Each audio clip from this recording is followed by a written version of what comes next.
ये जितने भी फोटोग्राफ्स लगे हैं, सर ने जैसे बताया कि जितने भी इंसान सक्सेसफुल हुए, अगर आप उसकी लाइफ स्टोरी देखेंगे तो कहीं ना कहीं एक मोमेंट आता है जहां पे वो इंसान की जो स्ट्रगल है वो पीक पे हो जाते हैं। वो इस मोमेंट पे आपको डिसाइड करना है कि आपको वहां से यू टर्न लेना है या आपको वहां से आगे निकलना है। इन सब लोगों ने डिसाइड किया कि उनको वहां से आगे निकलना है, एंड दैट इज द फंडा ऑफ लाइफ। सक्सेस उन्हीं को मिलता है जो इस स्ट्रगल वाले मोमेंट से आगे निकलने की सोचता है। जब भी आपको लगे कि आपके सिर पे बहुत मुसीबत है, जब भी आपको लगे कि आप हर तरह से गिर चुके हैं, जब भी आपको लगे कि आपके पास कोई ऑप्शन नहीं है, तब एक चीज आप अपने दिमाग में लाइएगा कि यही मोमेंट है जहां से आपकी तकदीर बदलने वाली है। क्योंकि डायमंड जो होता है वो जितना ज्यादा घिसता है उतनी ज्यादा उसकी वैल्यू होती है। सोना जो होता है वो जितना ज्यादा तपता है उतनी उसकी वैल्यू होती है। अगर आप जिंदगी में तप रहे हैं, अगर आप जिंदगी में घिस रहे हैं, अगर आपको लग रहा है कि आप हर तरह से मुसीबतों में गिरे हुए हैं, तभी आपकी जो वैल्यू है वो बढ़ने वाली है। और यही मेरा एटीट्यूड रहा है। लोग बोलते हैं कि तुम्हारी फाइनेंशियल कंडीशन ठीक नहीं थी, पापा इलेक्ट्रीशियन थे, मम्मी हाउसवाइफ थी, डायमंड के कारखाने में काम करती थी, उसके बाद उन्होंने मैरिज में रोटियां बनाने का काम किया और उस तरह से मैं पढ़ा। लेकिन जब मुझे पूछा जाता है कि ऐसी कौन सी चीज है आपकी लाइफ में जो आप बदलना चाहते हो, एंड आई सेड नथिंग। क्योंकि वो चीजें नहीं होती मेरी लाइफ में तो शायद आज आपके सामने में नहीं होता। तो अगर लाइफ में प्रॉब्लम्स है, अगर लाइफ में स्ट्रगल है, जैसे सर ने बताया struggle is a part of life, and I strongly believe in that. क्योंकि अगर हम दिल्ली में थे, मेरे दोस्त के साथ में निकला बाहर घूमने, तो बोलता है यार ऐसी लाइफ चाहिए, कोई मगजमारी नहीं, आराम से बैठते हैं पूरे दिन एसी वाले कमरे में, बहुत सारे पैसे हैं और कोई टेंशन नहीं, ऐसी लाइफ चाहिए मुझे। मेरे पास ऑप्शन है। बोलता क्या? बोला देख सामने एटीएम का रूम दिख रहा है, एसी वाला कमरा है, बहुत सारे पैसे, कोई मगजमारी नहीं, जॉब ले ले। क्यों आईएएस आईपीएस में दिमाग खराब कर रहा है? अगर स्ट्रगल नहीं चाहिए तो you have to compromise with that life. जब भारत वर्ष का सपना चंद्रगुप्त ने देखा, चाणक्य ने देखा, और उस भारत वर्ष को बनाने के लिए जब ये संघर्ष जारी था, और तब नंद के राजा धनानंद की डॉटर दुर्धरा से चंद्रगुप्त को प्यार हो जाता है, और जब चाणक्य उनको बोलते हैं कि नहीं तुम्हें उससे दूर रहना है, तब चंद्रगुप्त बोलता है आचार्य कभी कभी सोचता हूं कि जिंदगी में या ये भारत के सम्राट बनने के लिए इतना त्याग, इतना बलिदान ना देना होता तो। और तब चाणक्य रिप्लाई करते हैं तो हर कोई भारत का सम्राट होता। This is the fundamental rule of life. अगर आईएएस बनने के लिए, आईपीएस बनने के लिए सैक्रिफाइस करना नहीं पड़ेगा, अगर उसके लिए आपको त्याग नहीं करना पड़ेगा, तो आज पूरे इंडिया में हर घर में आपको आईएएस आईपीएस मिल जाएंगे। So when you are entering into this game of UPSC और MPSC, make sure that you have to sacrifice anything which will take you to your goal. लेकिन प्रॉब्लम यह है कि हमें टेंशन होती है, यार दोस्त की एंगेजमेंट है, उसकी बर्थडे पार्टी है, उसकी शादी है, अटेंड नहीं करूंगा तो बोलेगा मैं तेरी शादी में नहीं आऊंगा, एंड ऑल। लेकिन बिलीव मी, जब आप आईएएस बन जाओगे, वो सामने से याद दिलाएगा भाई इनविटेशन कार्ड नहीं भेजा तूने। समझ रहे हो? तो जो कुछ भी इसके लिए सेक्रीफाइस कर रहे हो, वो जब आप उस पोस्ट पे पहुंचोगे, सब कुछ वर्थ है, सब कुछ। मेरा इंटरव्यू था यूपीएससी का, मुझे एग्जैक्ट डेट याद है, 23 मार्च को मेरा इंटरव्यू था।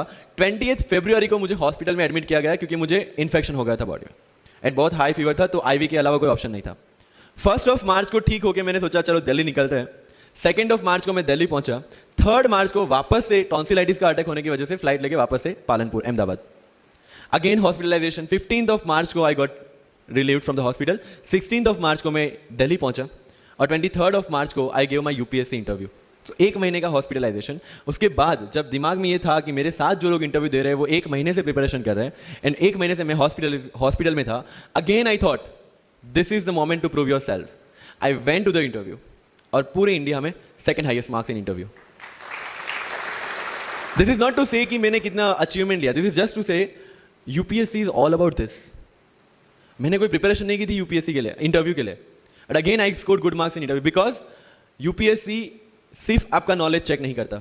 Make it very clear in your mind, जैसे सर ने बोला it's a game of wisdom.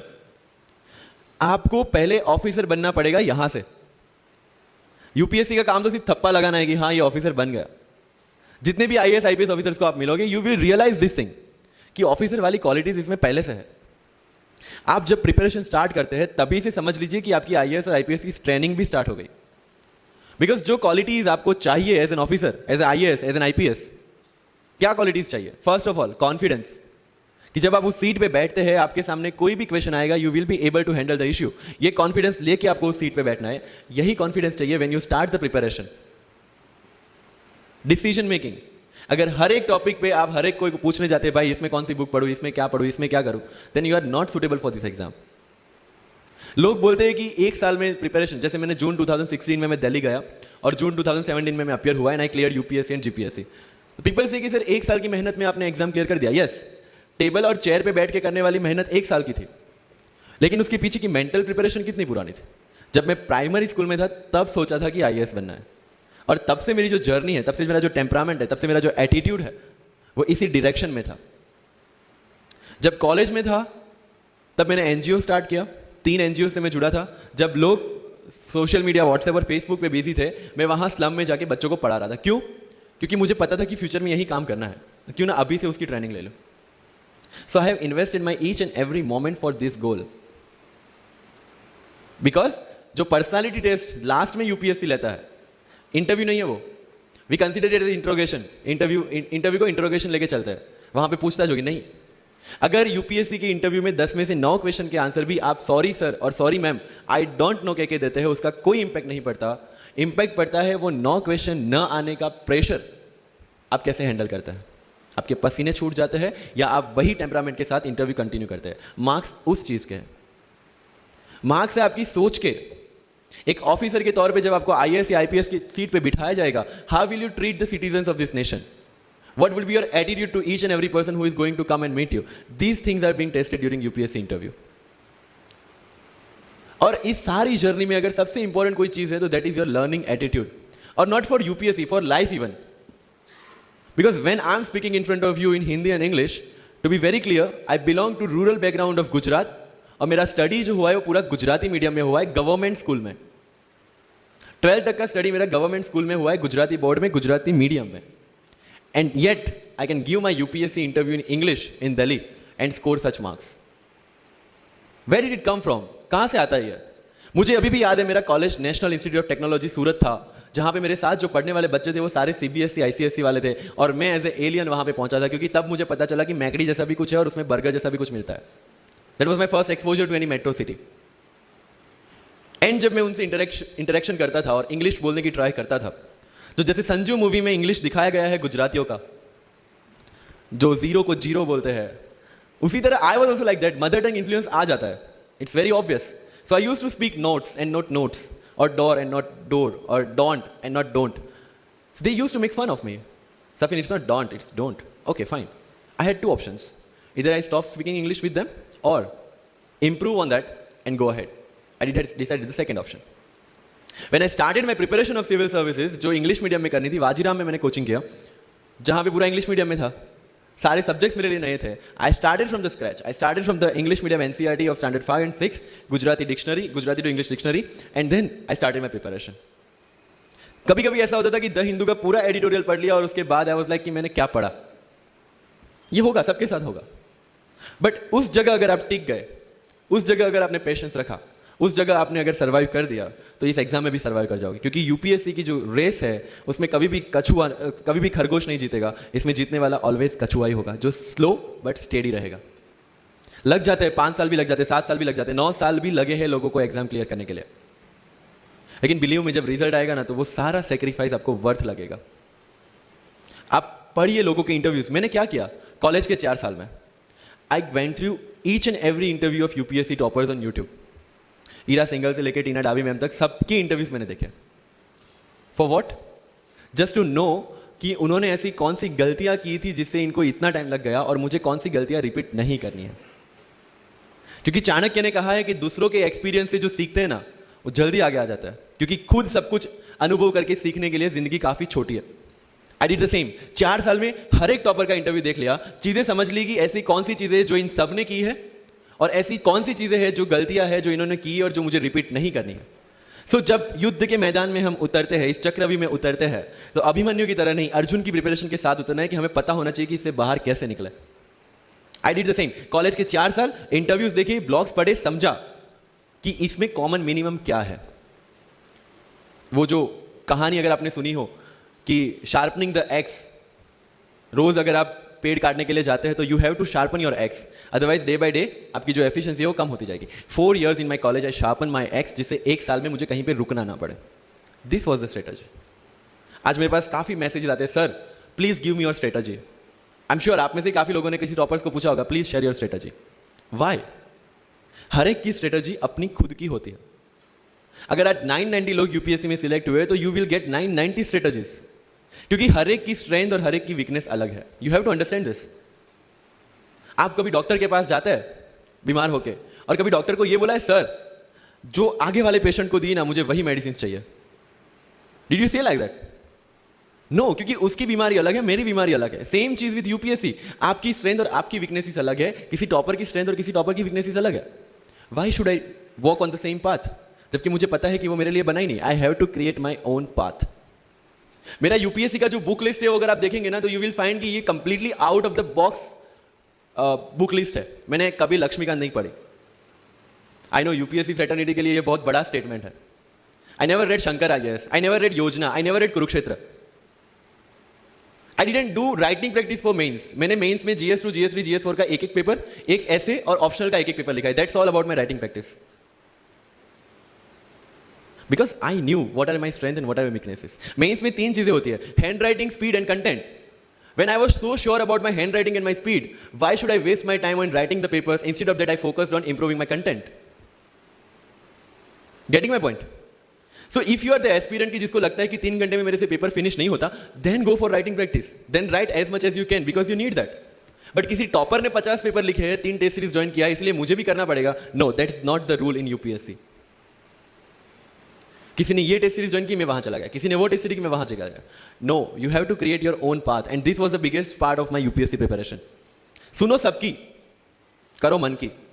This is applicability of your mind, क्योंकि आपकी स्ट्रेंथ, आपकी वीकनेस आपसे ज्यादा अच्छा कोई नहीं जानता। आपके पेरेंट्स भी नहीं, आपका सबसे क्लोज टीचर भी नहीं।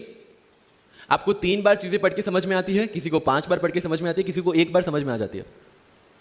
But I want follow the same path जो आगे लोगों ने फॉलो किया है। वो मेरे लिए बना ही नहीं। I have create my own path. Getting my point? Yes or no? So, जो मजदूरी है वो सड़क पे एक इंसान 12 घंटे गड्ढा खोद के भी करता है, और एक टॉप कंपनी का CEO भी 12 घंटे दिमाग चला के मेहनत करता है। लेकिन how he is different from that person on the road? Because he uses his mind. In UPSC we are supposed to do the same. मुझे पता चला कि भाई लक्ष्मीकांत मेरी मेंस की रिक्वायरमेंट फुलफिल नहीं करता। प्रीलिम्स जैसे सर ने बताया was not into consideration. I know कि उसमें सिर्फ एक ब्रिज क्रॉस करना है, एक हर्डल क्रॉस करना है।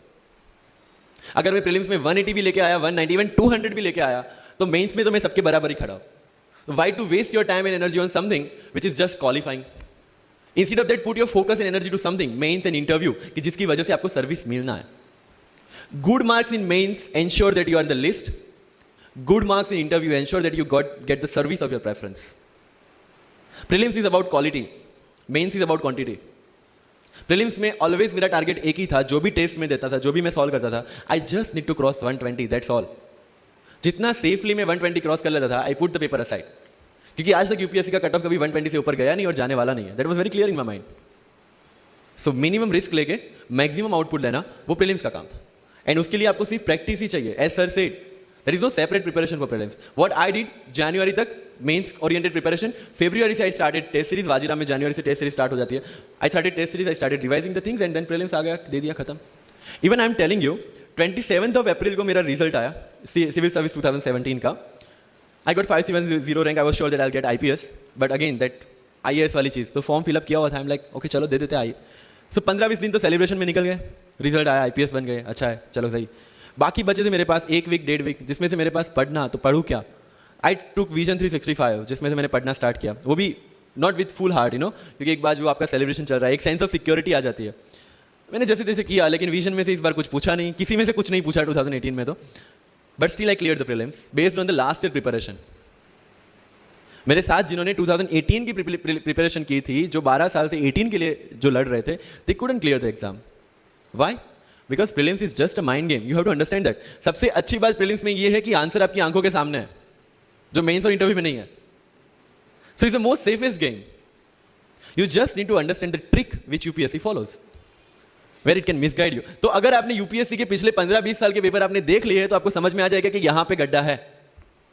अगर यूपीएससी ने इस टाइप का स्टेटमेंट रखा है, तो you have to be careful about this. But होता यह है कि हम विजन वाजीराम की टेस्ट सीरीज करके जाते हैं, हमारा माइंडसेट उस हिसाब से बन गया है, and then we try to attempt UPSC. So मेरा स्ट्रिक्टली एक ही चीज आपको कहना है कि अगर आपका प्रीलिम्स जून में है तो मिड ऑफ मई तक सारी टेस्ट सीरीज खत्म कीजिए, लास्ट 15 डेज में सिर्फ यूपीएससी के प्रीवियस ईयर के पेपर्स कीजिए, तो आपका जो माइंडसेट है वो यूपीएससी एंगल से सेट हो जाएगा। फिर you will not target the prelims exam from Vision और Vajiram point of view, you will do it from UPSC point of view. This is mind game, see this can not be taught in any class और this can not be written in any book, this you have to understand by yourself. Wisdom जो sir ने बोला, अगर 5 लाख लोग prelims में बैठते हैं और 15,000 क्वालिफाई करते हैं, what is different with those 15,000? There are certain keys जो आपको पकड़नी है प्रीलिम्स के लिए। Test series is a practice test. हम क्या करते हैं, टेस्ट सीरीज दे दिया, मार्क्स देख लिए, खत्म। No, that is not for your evaluation, that is part of your learning process. What I used to do sir, कि वाजीराम का जब टेस्ट खत्म होता था, मैं घर पे आके खुद उसकी की बनाता था। How does it help you? It helps me to understand the entire topic again, 1 to 100 question, 100 topics, again you are revising. की में क्या होता है, जो 4 ऑप्शन दिए उसके इर्द गिर्द ही पूरा सॉल्यूशन देता है। जब आप गूगल पे पढ़ते हैं, you understand the whole topic again. तो अगर सेम टॉपिक में से कोई और क्वेश्चन भी आ जाता है, you already revise the things. This is how you will practise for prelims. अगर कहीं पे भी टाइम इन्वेस्ट कर रहे हो, you have to get optimum output out of that. लोग करंट अफेयर्स के नोट्स बनाते हैं न्यूज़पेपर पढ़ के, I never made any notes. Why? जब कोचिंग क्लासेस इतना पैसा दे के उनके लोगों को बिठा के न्यूज़पेपर में से, पीआईबी में से, पीआरएस में इतना अच्छा मंथली मैगजीन प्रिपेयर करते हैं, what's the need for me to write down the same thing again in my notes? उससे बेटर है कि मैं वो मंथली मैगजीन बार बार रिवाइज कर लूं। वाजीराम में एक सिस्टम है, 500 लोगों का क्लास होता है। अगर आपको फ्रंट रो में बैठना है तो you have to go 1 hour early. So मैं 1 घंटे पहले जाता था, लेकिन 1 घंटे पहले जाके लोग वहां क्या करते थे, they started discussing the things जिनके बारे में उनको खुद को पता नहीं होता। What I used to do, putting on my headphone, taking the monthly magazine and going through the sections one by one. 1 साल मंथली मैगजीन को 1 घंटे वहां बैठ के ही रिवाइज किया है, no extra time for that. और इसी हिसाब से प्रीलिम्स के पहले मेरे मंथली मैगजीन 5 बार रिवाइज हो चुके थे। That give you the confidence to go for the prelims exam. Revision, हर बार क्या होता है प्रीलिम्स में जाते हैं, एक क्वेश्चन देखा, 2 ऑप्शन पता है, 2 ऑप्शन नहीं पता है, होता है यूपीएससी में, इट्स वेरी कॉमन। 2 ऑप्शन पता है, that means you have read that topic, 2 options नहीं पता, that means you lack clarity on that topic. ये डिलेमा वाले क्वेश्चंस जितने कम, आइदर आपको आता है और नहीं आता है, दैट्स ऑल। जितने ज्यादा क्वेश्चंस में डिलेमा, उतना आपका रिवीजन ज्यादा चाहिए, उतनी आपकी क्लैरिटी कम है। This is simple test for checking out कि आपकी प्रिपरेशन कहां तक पहुंची है। जब भी टेस्ट लेके बैठो, टॉपिक है, अगर पढ़ा हुआ है तो यू मस्ट नो एवरीथिंग, अगर नहीं पढ़ा है that's not the issue. See, you just need to score 60% or 70% in prelims. Same thing, 50% in mains. So there is no one who can clear the 100% syllabus of UPSC.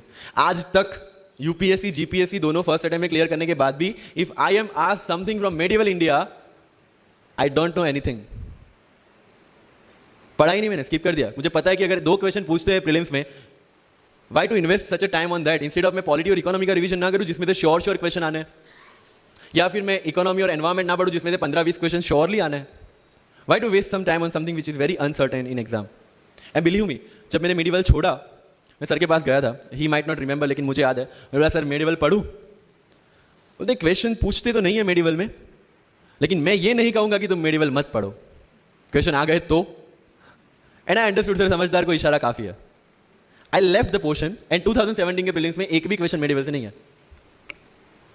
अब इसको आप luck बोलोगे, और ये लक तब बना जब मैंने कोई डिसीजन लिया, समझ रहे हो, राइट? तो सी यूपीएससी, मैंने पहले भी अपने इंटरव्यूज में कहा और आज फिर से करा, it's just a mind game, it's just a mind game. चीजों को समझना है। मेंस में अगर मैंने आंसर राइटिंग नहीं किया तो I should not gate demotivated, because मुझे पता है कि मुझे उसकी जरूरत नहीं है। आपकी जरूरत है, आपको पता होनी चाहिए कि आपको किस चीज में। I was very sure in my mind कि अगर मुझे फर्स्ट अटेम्प्ट में क्लियर करना है तो मुझे कोचिंग चाहिए। That was very clear in my mind. जब मैंने सोचा कि कोचिंग करना है, वाजीराम में करना है, क्योंकि I research a lot about coaching institutions, तब मैं डिसीजन पे पहुंचा कि वाजीराम में करना है। पता चला कि वहां की फीस 1.5 लाख है, रहने का खर्चा 3-3.5 लाख तो आराम से हो जाएगा। मेरे घर में टोटल सेविंग 10,000 से ज्यादा नहीं थी उस time, but I saw the dream, करना है, यहीं से करना है। एंड फिर गांव से एक बिजनेसमैन ने बोला कि ठीक है, you go to Delhi, you pursue your dream, I will finance your expenditures. But ये तब हो पाया जब I saw the dream without considering the situations. इसलिए ओम शांति ओम का एक डायलॉग जो मुझे सबसे ज्यादा फेवरेट है, अगर किसी चीज को पूरी शिद्दत से चाहो तो सारी कायनात तुम्हें उससे मिलाने की साजिश में लग जाती है। मेरे साथ ऐसा ही हुआ, क्योंकि मैंने शिद्दत से चाहा था यूपीएससी को, और जिस दिन दिल्ली में मैंने पैर रखा था, उसी दिन मेरे दिमाग में क्लियर था कि मेरा फर्स्ट अटेम्प्ट ही मेरा फाइनल अटेम्प्ट होगा। इस मेंटालिटी के साथ